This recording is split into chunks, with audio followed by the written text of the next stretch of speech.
بسم الله الرحمن الرحيم نحمده ونصلي على رسوله الكريم.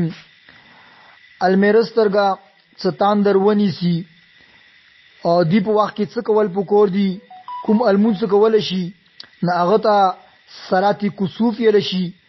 صلات کسوف وخت اختم نه شروع کیږي سکلا المرسترګه تاندر ونیسی او څو پری تاندر پوری خنوي هغه وخت پرې د الموز کول شي.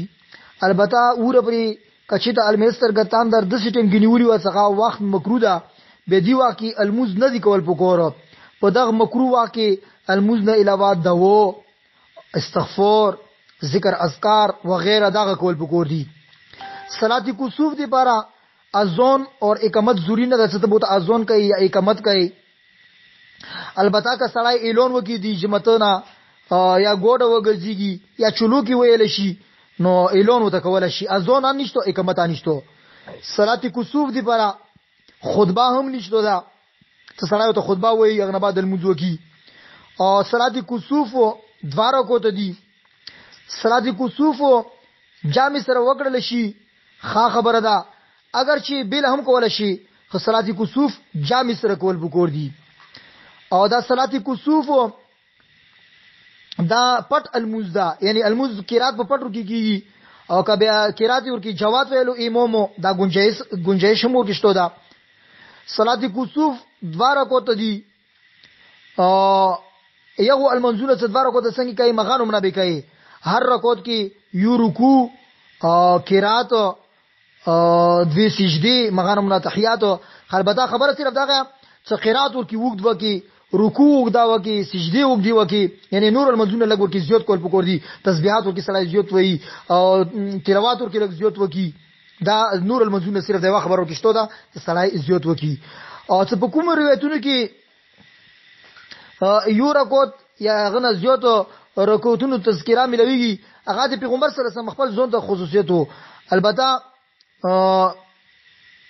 موتوستا د شریعت مطابق زندگی تیرول پکور دي. س شریعت موتوستا څنګه حکم کړیا مغانو نه کول پکور دي. نو دا المرسترګه ستاندر ولي سي هغه د لپاره المنزل حکومت طریقه خېلی شویا دا نومره موتوستا کول پکور دي. او دا الموز زی عام المنزول په شون دي دا څنګه موتوس عام نوافل کو مغانو نه کول پکور دي.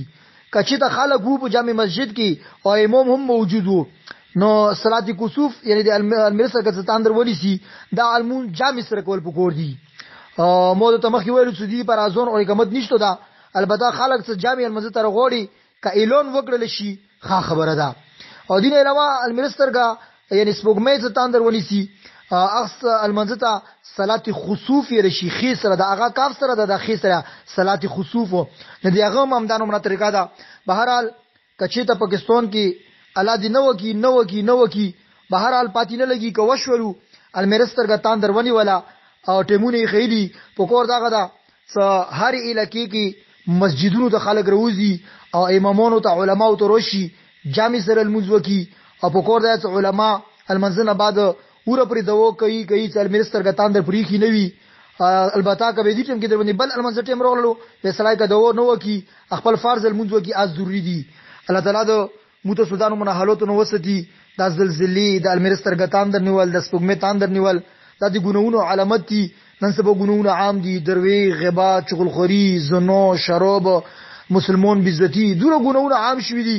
ساده واجنه الله پوک ایموته سو ډرولو دی پاره المرسترګه باندې د حالات ورولي سپوږمۍ باندې د حالات ورولي زلزلې وشي. الله تعالی د موته سو ټول انسانون نرینه زنانه ګناونه ټول ول الله پوک موف کی او د کوم نه حالات موته سو باندې رسي الله پوک د موته سو دغه حالاتونو حفاظت و فرمایي. امين برحمتک یا ارحم الراحمین.